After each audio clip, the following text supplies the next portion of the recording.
and welcome to Diplomatic Insights. I am Oyebola. Today we shall look at the challenges of misinformation and disinformation on global security and the solution proffered at the inaugural conference of the Diplomatic Correspondence Association of Nigeria, DICAN. Furthermore, we shall examine Nigeria-Ghana relations.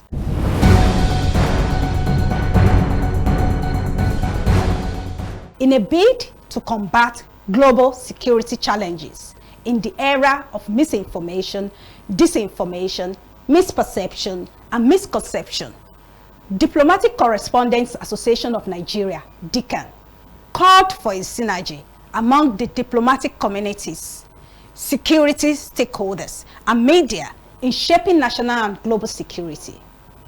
At DICAN's maiden Diplomatic Security International Conference, held in Abuja, the Minister of Foreign Affairs, Ambassador Yusuf Tuga, reaffirmed Nigeria's commitment to peace, multilateral cooperation, and principled diplomacy. Ambassador Tuga spoke through a special assistant on media and strategy, Mr. Al-Qasim Abdul-Qadir. He emphasized that diplomacy, when grounded in truth, driven by intelligence, and simplified media, can restore stability to the world. Nigeria has adopted the 4Ds foreign policy strategy: democracy, development, demography, and diaspora. Each D reflects both a national imperative and a global responsibility. Democracy. As a post-colonial, multi-ethnic state, Nigeria's embrace of democratic norms and the rule of law is not just internal policy, it is a signal of stability and credibility in international engagements. Development. Our foreign policy must be a tool for economic transformation through strategic partnerships, trade diplomacy, and sustainable development cooperation. We seek growth to uplift the lives of Nigerians all around. Demography. With a youth-dominated population, Nigeria's demographic profile is both a strength and a challenge. We're committed to converting our human capital into diplomatic capital, championing youth inclusion in global governance. Diaspora. Our global Nigerian community is an invaluable asset. We are institutionalizing their involvement in policy investment, cultural diplomacy, peace-building efforts across the globe. Global security challenges and strategic misconceptions. Ladies and gentlemen, one of the more fundamental threats facing diplomacy today is the rise of strategic misperceptions fueled not by misunderstanding alone, but by orchestrated disinformation, deep fake technologies, and hostile narratives. Nigeria has experienced the first-hand from manipulated media in conflict zones to false reporting on our democratic processes and military operations. Such distortions erode trust, escalate tensions, and hinder international cooperation. The antidote for these distortions lies in tripartite alignment. Diplomacy. It remains the most tested instrument of peace and understanding. Our diplomats are frontline actors in countering misperceptions with truth, building alliances, protecting Nigeria's image and interests abroad. 2, intelligence. Foreign policy must now be data-driven and security-aware. We are deepening coordination between the Ministry of Foreign Affairs and intelligence agencies to anticipate threats, assess partners, and engage with foresight. 3, the media. The media, the traditional and digital media, shapes perception before policy is understood. That is why Nigeria has adopted a proactive public diplomacy approach, engaging international media platforms and investing in narrative sovereignty. We must move from reactive communication to strategic communication, projecting not only our policies, but also our values, vision, and voice. Call for international collaboration. Distinguished ladies and gentlemen and your excellencies, the challenge we face cannot be tackled in isolation. Nigeria calls for greater international cooperation in tackling disinformation campaigns, support for capacity building in digital diplomacy for developing nations, more inclusive multilateral frameworks that acknowledge demographic diversity, and renewed commitment to Africa's peace architecture, where Nigeria continues to play a leading role through ECOWAS and the African Union. The Chief of Defense Staff, General Christopher Musa, represented by Rear Admiral I.M. Haruna. Look forward to fruitful engagement while exploring ways to strengthen our collective efforts in promoting national interest and global security. Ambassador Bolaji Akinremi, Director, Foreign Service Reforms and Innovation, Ministry of Foreign Affairs, urged DICAN members to continue to uphold the highest standard of journalistic integrity. Today's conference theme speaks directly to the pressing challenge of our time: how diplomacy, intelligence, and media can serve as anchors of truth and stability. In this digital age, where information is easily manipulated and weaponized, the diligence and discernment of diplomatic correspondent becomes even more vital. Your Excellencies, this work is not just to report, but to verify, to contextualize, and to uphold truth in the face of disinformation. I also wish to pay tribute to the past achievement of DICAN. You have, over the years, served as a critical bridge between the ministry, the diplomatic corps, and the Nigerian public. Your contribution to deepening public understanding of foreign policy issues, Nigeria's global engagements, and regional dynamics cannot be overstated. The Ministry of Foreign Affairs, therefore, through our department, is committed to strengthening collaboration with the diplomatic corps, media institutions, and professional bodies like DICAN. We believe that together, through reforms, innovation, and informed communication, we can build a more resilient and respected Nigerian Foreign Service. In closing, Excellencies, ladies and gentlemen, I encourage DICAN members to remain steadfast in their mission. Verify before reporting. Seek context beyond headlines, and always remain guided by the national interest and the values of integrity and professionalism. May this conference yield fruitful outcomes that will strengthen our collective commitment to a stable, secure, and well-informed global community. I thank you so much, and God bless. DICAN Chairman Idehai Frederick, in his welcome address, place Nigeria at par with other great countries in the Committee of Nations. Apart from its mandate of holding governments and individuals accountable, DICAN also sets agenda for governments as a frontline, credible, and responsible body of journalists covering the diplomatic beats.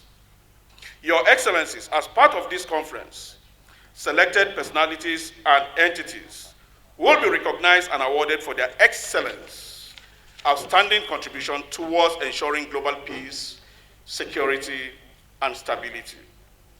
Diplomatic Correspondence of Nigeria, DICAN, did not in any way compromise or lower the global standards and criteria for awarding excellence. Correspondent Association of Nigeria, DICAN, presents to Ambassador Yusuf Metamatuga, Minister of Foreign Affairs, DICAN International Award for championing and being the bold face of Nigeria's 4D foreign policy.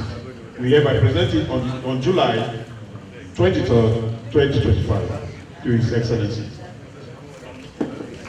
Also speaking at the DICAN conference was the EU envoy to Nigeria and ECOWAS, Ambassador Gauthier Mignon. We all see and feel that we are living in an increasingly complex world, surrounded by misperceptions, disinformation, which lead to misunderstandings and wrong decisions.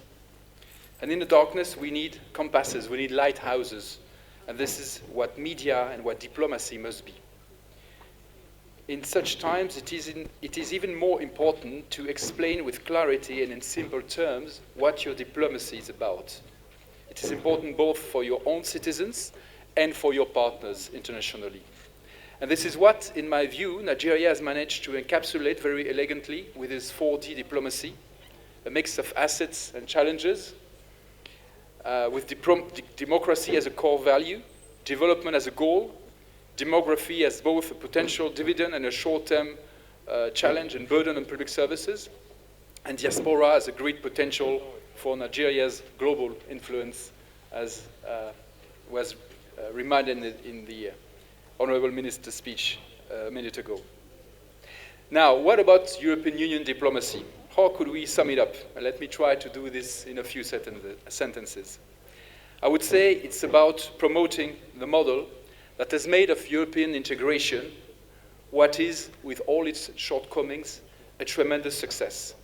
A model based on common values, on a priority for the common good and general interests, a model of cooperation, not of rivalry, based on settling divergences of interest through a rule-based legal order and through negotiation, not through threat, arms twisting, or aggression.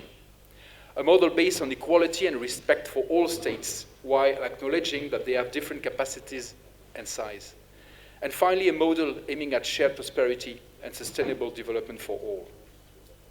And our diplomacy is about helping our partners to implement the triple transition that we are trying ourselves to realize and that the world has to go through if humanity wants to survive and thrive on this planet. A green, digital, and inclusive transition.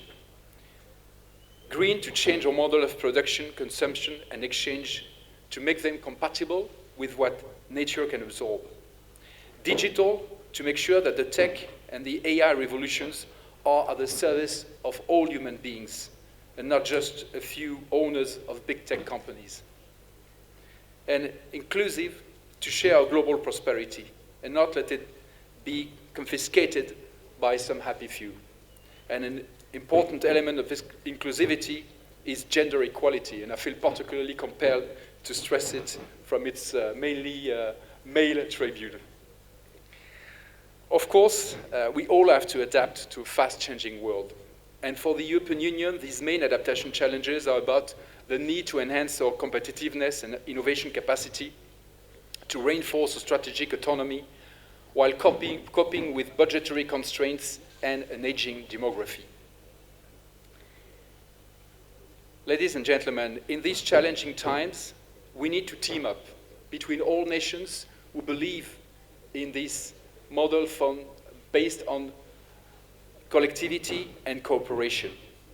And this is why over the last few years, and in particular over the last few months, the EU has tried to enhance existing partnerships and to broker new ones, from Fair Asia to Latin America. Real partnerships among equals, win-win partnerships, not fake deals which are not even implemented and only aims at creating dependencies and exploitation. And this is also what we want to do with our African partners. And in November, in Angola, we will have a very important EU-AU summit between the European Union and the African Union, the first since February 2022. And for the EU, Nigeria is at the center of the African chessboard and a priority for an enhanced partnership. Our offer to Africa and to the world is called the Global Gateway Investment Strategy. It aims at going beyond the traditional official development assistance and to break with the relationship of donor to beneficiary.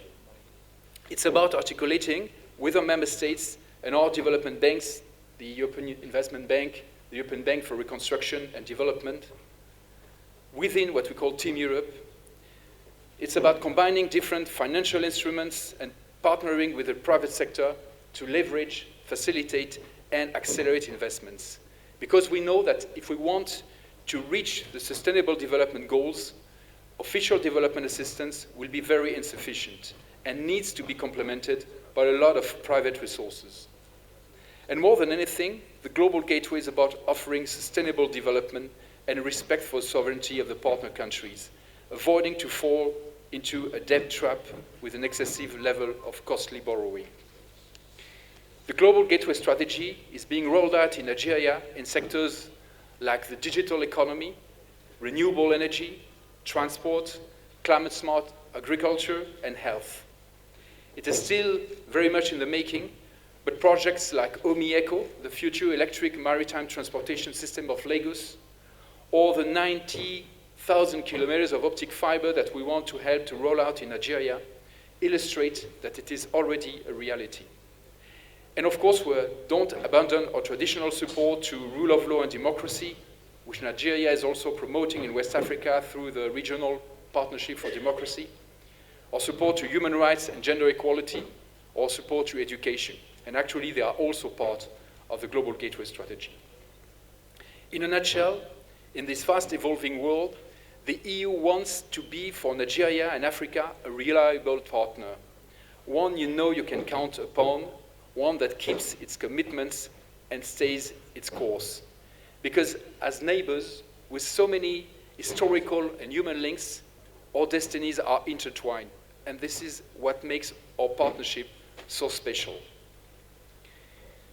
But to succeed in this renewed partnership, we need also to win the battle of information, because we are facing massive strategies of disinformation instigated by rogue players whose only goal is destabilization and creating chaos. The European Union is actively working to combat disinformation and to promote media literacy, with fact-checking playing a crucial role in these efforts. Within its borders, the EU has adopted far-reaching measures to combat disinformation. And outside its borders, it is working with partners, including the media and the civil society, to protect the integrity of the information matrix. Cooperation, awareness raising, and support for fact-checking and media literacy initiatives are key aspects of the EU's multifaceted approach. The European Digital Media Observatory, EDMO, provides a platform for fact-checkers, academics, and other experts to collaborate on understanding and combating disinformation. The Rapid Alert System, ARAS, facilitates information sharing among EU member states and institutions about disinformation threats. The EU versus Disinfo project is a dedicated platform for raising public awareness about information manipulation. In addition, the EU, together with its member states, develops a series of activities in Nigeria. We monitor and analyze disinformation campaigns, particularly those targeting elections or sensitive topics. We promote media literacy initiatives and provide resources for citizens to critically evaluate information. We support fact-checkers and researchers working to debunk disinformation and foster collaboration among them. And we are also building up critical capacity for fact-checking in the media and to help journalists strengthen their resilience to disinformation, information manipulation, and propaganda. And I'm particularly pleased that the next speaker, Mr. Alassane Bala, was one of the beneficiaries of our programs. And of course, we partner with Nigerian authorities and with ECOWAS in this fight against disinformation. And in this battle, to provide accurate and reliable news, you, diplomatic correspondents and journalists, have a crucial role to play. So keep up the good work and rest assured that you will find in the European Union a constant partner, and a source of honest and verified information. Nigeria and Ghana share a rich history and cultural heritage. They are bonded by their colonial influence, culinary traditions, music and dance, and social practices. In the pre-colonial era, both West African countries, Nigeria and Gold Coast, now Ghana, had a relationship of migration and trade. During the colonial rule, the thriving trade contacts and colonial economic policy led to a great interface migration. After Ghana and Nigeria independence in 1957 and 1960 respectively, these ties deepened.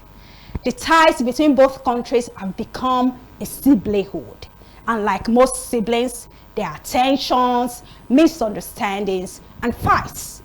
These were especially materialized in the 1969 Alien Compliance Order in Ghana that ensured approximately 200,000 undocumented immigrants, of which 140,000 Nigerians were removed from Ghana. And the 1983 deportation of West African migrants in Nigeria, popularly known as Ghana Must Go, expelling over 2 million undocumented immigrants, of which over 1 million Ghanaians had to leave. These government policies were fueled by harsh economic realities. These hurdles in the relationship were addressed, the differences put away, and the bond strengthened, as it should be with siblings. The current trend of Nigeria Must Go in Ghana is said to be not as a result of government policy, but due to misunderstandings between Ghanaians and Nigeria residents in Ghana. In a bid to diffuse the tensions and maintain robust relations with the Republic of Ghana and foster citizen-to-citizen relationship, the Minister of State for Foreign Affairs, Ambassador Bianca Ojukwu, paid a 2-day visit to Ghana. The minister had a quick interface with Ghana's Inspector General of Police, Christian Yohuno, at a joint press conference in Accra together with Ghana's Foreign Affairs Minister, Samuel Ablakwa. Ambassador Ojukwu stated that there was no cause for alarm and that the situation has been handled effectively. She, however, reiterated the continual engagement of stakeholders. She explained that her delegation had met with some of the leaders and individuals involved in a bid to de-escalate the tensions. Ojukwu advocated for the institutionalization of Nigeria-Ghana Joint Commission so as to engender closer relations, fostering citizen-to-citizen relationship. Ghana Foreign Affairs Minister Amblankwa, on the other hand, said the ministry was addressing the matter and has met with some leaders of the Nigerian community, as well as engaged positively with the citizens of Ghana. While receiving President Tinubu's special envoy, led by Ambassador Ojukwu, in the presidential villa Accra, President John Mahama of Ghana reaffirmed his commitment to ECOWAS protocols, especially on the free movement of persons and goods in the region. President Mahama asked the envoy to convey to his counterpart in Nigeria not to lose sleep over recent protests against Nigerian nationals residents in his country. He emphasized that Nigeria and Ghana are brothers with shared history, so they would not allow anything to come between them.